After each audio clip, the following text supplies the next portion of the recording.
tous.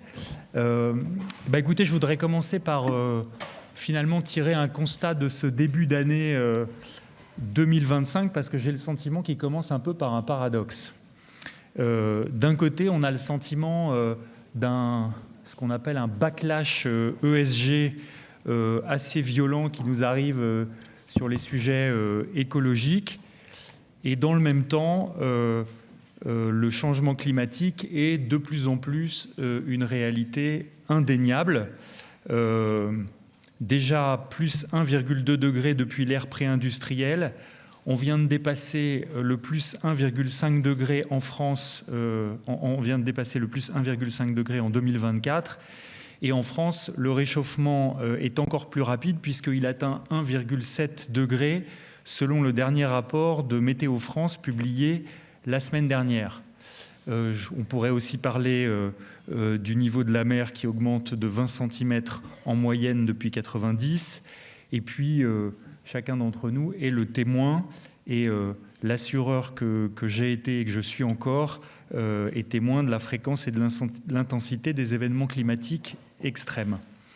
Mais je crois que, au fond, face à ce backlash, alors que la réalité est indéniable, il faut se souvenir que chaque avancée de l'histoire a toujours connu des hauts et des bas et que ce qui est important, c'est de garder le cap. Et pourquoi est-ce qu'au fond, j'invite tout le monde à garder le cap ? C'est parce que pour moi, cette histoire de transition, c'est avant tout un enjeu business. À la fois parce que l'urgence climatique nécessite des investissements massifs et immédiats, mais aussi sur du temps long, et que ces investissements sont au fond absolument essentiels pour préserver la valeur et éviter que les actifs ne deviennent des actifs échoués. Que vaudra un appartement parisien au dernier étage sous un toit en zinc si les températures de 50 degrés deviennent des choses extrêmement fréquentes, comme le rapport de Météo France nous l'a très simplement indiqué cette semaine. Il y a tout un tas d'études qui estiment que 5 à 25% de l'EBITDA est menacé d'ici 2050. Et le 5 à 25%, ce n'est pas une imprécision de la fourchette, c'est selon les secteurs économiques et leur exposition au réchauffement climatique. Et puis par ailleurs, on sait que les coûts d'adaptation et d'atténuation sont 5 à 6 fois inférieurs aux pertes évitées. Et au fur et à mesure que nous, à la Banque Postale, nous affinons nos analyses sur ce sujet, j'ai tout simplement envie de vous dire que ce que je viens de citer là commence à se voir tout simplement dans notre bilan. Il suffit d'abord de regarder nos provisions. Alors, je vous fais une évaluation sur une grosse moitié de notre bilan, c'est-à-dire 190 milliards d'euros. On a dans nos provisions, on a un chiffre qui est de l'ordre de la dizaine de millions d'euros, plusieurs dizaines de millions d'euros, qui sont des provisions spécifiques passées sur des prêts concrets, des financements et des crédits concrets liés à l'impact du réchauffement climatique. Des provisions, donc c'est des pertes comptablement passées sur des dossiers précis. Après, dans nos provisions sectorielles, on peut estimer que 5 à 10% de nos provisions sectorielles sont l'effet direct de l'impact sur certains secteurs du réchauffement climatique. Et puis si maintenant on sort des provisions comptables, mais qu'on regarde ce qu'on fait comme stress test dans notre exercice de projection de capital, notre ICAP, et là pour le coup, c'est en centaines de millions d'euros qu'on peut chiffrer l'impact d'un stress du prix du carbone sur l'ensemble de notre bilan.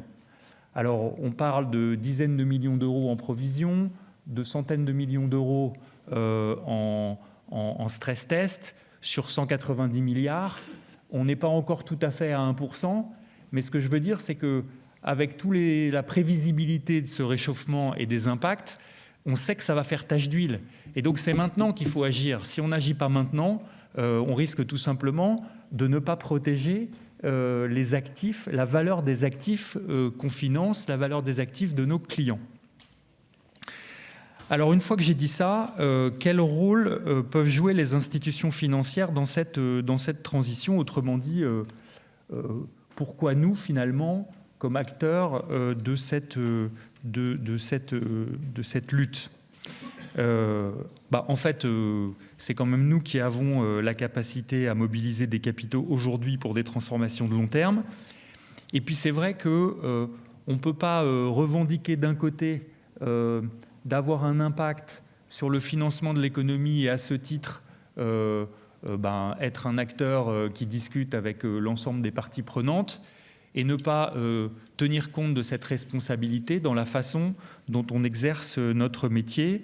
En fait, si on impacte toute l'économie, on a aussi une responsabilité dans la façon dont on participe à l'effort de lutte contre le réchauffement climatique et comment on participe positivement aux transitions. Alors, comment est-ce que nous, on se prépare à la Banque Postale ? En fait, on a deux grands leviers, un levier d'atténuation et un levier d'adaptation. Alors, l'atténuation, c'est tout simplement minimiser l'empreinte carbone de notre bilan, ou dit autrement, c'est augmenter la proportion des actifs verts dans notre bilan. Et là, on a des actions différentes selon qu'on regarde notre activité de banquier ou notre activité d'assureur, puisque je rappelle que la Banque Postale est un conglomérat financier dans lequel vous avez la Banque Postale et CNP Assurance, CNP Assurance pesant pour plus de la moitié du tout. Donc côté banque, on s'est engagé à réduire d'ici 2035 de plus de 70% l'intensité carbone de notre portefeuille de financement de l'immobilier. Et pour cela, on a lancé notre crédit immobilier à impact pour favoriser le financement des biens avec des bonnes performances énergétiques ou accompagner les clients dans la rénovation énergétique de leur logement en même temps qu'on fait le prêt. Et c'est très important parce que c'est tout un parcours client qu'on propose. C'est-à-dire que si vous allez sur le site de la Banque Postale et que vous regardez le crédit immobilier impact, vous pouvez mettre la localisation du bien et à partir de bases de données externes, on va aller regarder dans quel matériau il est construit et on va même vous proposer une estimation des travaux qu'il faudrait faire pour amener son DPE dans des zones qui sont des zones vertes. Et au fond, ça c'est vraiment une façon d'inciter de façon très nette des financements vertueux. Et en fait, comme en matière de crédit immobilier, on a une rotation des actifs qui est à peu près de 8 ans en moyenne, et au fur et à mesure qu'on augmente la proportion de crédit immobilier à impact, tout simplement, on verdit le bilan et on atteint notre engagement en 2030. Donc en fait, on le pilote opérationnellement de façon très simple en regardant quel est le pourcentage des crédits immobiliers à impact qu'on a dans le bilan. Et aujourd'hui, c'est 43% de nos crédits immobiliers qui sont des crédits immobiliers à impact. Et à l'intérieur de ces 43%, les crédits immobiliers qui sont couplés à des prêts travaux qui permettent d'améliorer, d'amener en zone verte le DPE du bien a été multiplié par 4 en un an. C'est donc qu'il y a bien une demande en face et que quand on fait preuve de pédagogie et de volontarisme, on peut y arriver. Du côté de l'assurance, là, le sujet est un peu plus complexe parce que la duration des actifs est beaucoup plus longue.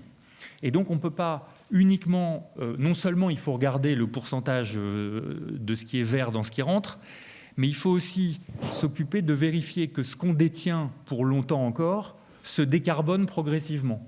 D'où notre attitude, je dirais, très on va dire, exigeante en tant qu'actionnaire dans les actifs qu'on détient et dans un dialogue actionnarial qui vise à demander aux entreprises dans lesquelles on est investi d'être très rigoureuses dans leur propre trajectoire de décarbonation.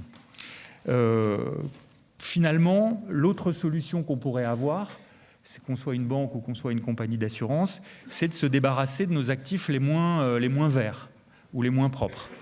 Eh bien, nous considérons que ce n'est pas une solution, ni vis-à-vis de nos clients, ni vis-à-vis de la planète. Parce que pour nos clients, ça pourrait les priver d'une rentabilité à court terme, et les priver brutalement de cette rentabilité à court terme nous ferait sortir du marché et donc ne nous permettrait plus d'exercer la capacité d'influence qu'on considère qu'on peut exercer quand on est dans le marché. Et puis par ailleurs, si ce n'est pas nous qui les détenons, ces actifs, c'est d'autres investisseurs, et s'ils n'ont pas le même niveau d'exigence que nous, eh bien au fond, on recule plutôt qu'on avance. Et donc, on considère que se débarrasser brutalement des actifs qui ne sont pas propres n'est pas une bonne solution. Et au fond, ça définit bien notre rôle, et notre objectif, qui est d'accompagner la transition de l'économie réelle et la transformation des modèles d'affaires en tant qu'investisseur institutionnel. Et pour ça, on s'efforce de faire de notre mieux pour influencer les comportements et les rendre plus vertueux. Ça, c'est pour l'atténuation. Maintenant, je vais parler rapidement du deuxième levier, qui est l'adaptation. On sait, avec le réchauffement climatique, que les stratégies d'atténuation, c'est-à-dire minimiser l'émission des gaz à effet de serre et donc les équivalents en tonnes de CO2, ça ne sera pas suffisant puisque ça se réchauffe plus vite que ce qu'on avait imaginé. Et donc, il faut compléter et pas substituer, il faut compléter et additionner une stratégie qui permettra de financer l'adaptation des actifs et des infrastructures au réchauffement climatique. Pour vous donner quelques exemples très simples, c'est d'un côté l'enfouissement des câbles électriques, parce que si les câbles électriques sont avec des gaines en caoutchouc, le réchauffement climatique, ça fait que s'ils sont en l'air, ils vont finir par venir gêner le trajet des voitures sur les routes. Je vous parle de choses très concrètes. Et puis, on peut aussi parler des travaux de prévention pour éviter les effets néfastes des retraits gonflements d'argile avec les futurs épisodes de pluies diluviennes et de sécheresses terribles qui vont aller avec le réchauffement climatique. Alors ça, c'est ce qu'on peut faire. On peut peut-être se demander aussi comment on peut le faire. Et finalement, je rappelle que nous avons un ADN citoyen, que nous sommes une entreprise à mission, qu'on a fait le choix d'affirmer dans notre raison d'être notre volonté d'œuvrer à une transition juste, c'est-à-dire celle qui permette de construire une société plus attentive à la planète et à tous ceux qui l'habitent. Et au fond, notre façon de procéder, c'est finalement de faire notre métier, qui est de faire le pont entre l'urgence d'agir et le temps long nécessaire à cette transition juste. Et au fond, qu'est-ce qu'une institution financière, si ce n'est un transformateur de temporalité, c'est-à-dire d'arriver à dégager aujourd'hui le cash qu'on aurait mis des années à accumuler pour faire des travaux qui sont plus efficaces quand on les fait maintenant que si on les fait en attendant d'avoir accumulé l'argent nécessaire pour les faire. Alors maintenant, quelles preuves et solutions concrètes pour accompagner la transition ? J'ai envie de dire que notre premier point là-dessus, c'est la transparence la plus complète possible au service de notre ambition pour cette transition. Et je voudrais là tout de suite dire que, en tant qu'entreprise à mission finalement, et qui a mis ce sujet au cœur de la refonte de son business model et au cœur de la transformation de son métier, on n'a pas attendu les récentes réglementations pour faire le choix d'un cadre exigeant qui nous a permis d'être au fond mieux armés face aux nouvelles exigences et plus résilients. Et au fond, dans une année comme celle que nous venons de vivre avec la première mise en œuvre de CSRD, je crois qu'on démontre encore une fois notre volonté de nous hisser au niveau des meilleurs standards du marché, puisque CNP Assurance a été le premier rapport CSRD publié parmi les acteurs financiers français, et la Banque Postale publie son rapport CSRD aujourd'hui, et on a fait le choix de publier un rapport dédié à notre plan de transition en allant au-delà de l'application stricto sensu de la réglementation. Vous pourrez en juger par vous-même si vous faites l'effort d'aller consulter ce document. Vous verrez qu'il est ambitieux, qui permet de mettre en cohérence les engagements déjà pris avec les enjeux opérationnels et commerciaux du groupe, qu'on l'a fait en associant tous les métiers de notre conglomérat financier, CNP Assurance bien sûr, mais aussi Louvre Banque Privée, la Banque Postale Asset Management, de nombreuses parties prenantes. Et moi, j'ai l'habitude de dire que ces parties prenantes de toutes sortes, comme le WWF, je les appelle nos challenging friends. C'est-à-dire qu'on ose mettre sous leur regard nos politiques, nos plans d'action et se faire challenger, nos produits aussi. Le crédit immobilier à impact, il a été fait sous l'œil du WWF. Je peux vous dire que c'est l'œil challenging d'un ami, mais qui nous challenge. Voilà. Et puis, dans une vision prospective, parce qu'au fond, on voit bien qu'on est dans le domaine du temps long, et puis sur toutes les dimensions de l'ESG, et pas uniquement le climat, j'y reviendrai. Pour nos clients, moi j'ai parlé du crédit immobilier à impact, je le redis, je crois que c'est vraiment quelque chose de très innovant. L'autre chose qu'on peut citer aussi, c'est notre carte bancaire à impact. L'argent de votre compte contribue à la rénovation énergétique du parc immobilier français, notamment les passoires thermiques, tout en prenant part à la préservation de la biodiversité, puisque ce qu'on vous garantit, c'est que 100% de l'argent qui est sur votre compte quand vous avez une carte de crédit à impact, il n'est utilisé qu'à des prêts verts ou sociaux. Et puis on a lancé aussi nos DAT verts et sociaux, c'est l'équivalent, on va dire pour les entreprises, de la carte de crédit, de la carte bancaire à impact du côté des particuliers.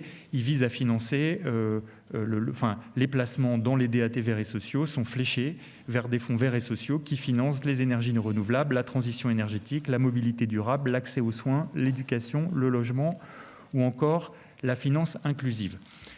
Quand je dis que tout ça est exigeant, je vais ajouter que ce n'est pas toujours facile. Et on doit parfois prendre des décisions un peu difficiles.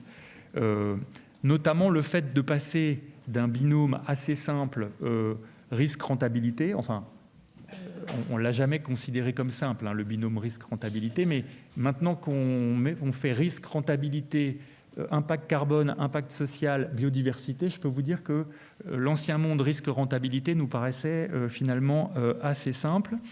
Et au fond, ce qui est très compliqué, c'est qu'à un moment, vous êtes face à des arbitrages du type de combien suis-je prêt à accepter une non-compensation complète de l'artificialisation des sols de tel projet au motif qu'il va avoir un impact social et un impact de décarbonation hyper positif.